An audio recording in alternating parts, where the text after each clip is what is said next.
বিসমিল্লাহির রহমানির রহিম। আসসালামু আলাইকুম রহমতুল্লাহি ওয়া বারাকাতুহু।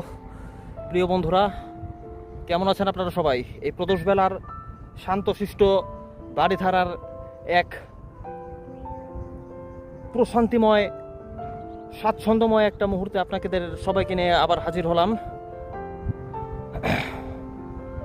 আমার দেখতেই পাচ্ছেন কত জায়গায় সুন্দরভাবে আল্লাহর দেয়া অশেষ নিয়ামত কত সুন্দরভাবে প্রবাহিত হয়ে চলেছে।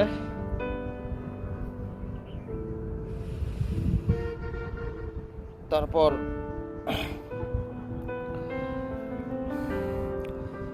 এক দীর্ঘ সংগ্রাম করে আমার হাত পায়ের অবস্থা দেখুন আপনারা।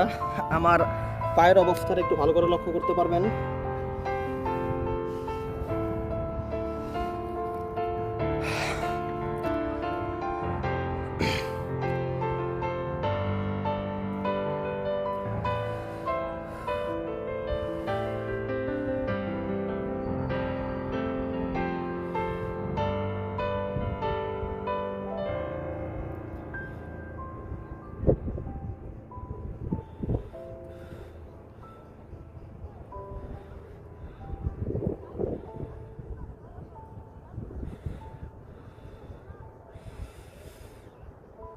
ওকে বন্ধুরা, সকলে ভালো থাকবেন। আসসালামু আলাইকুম।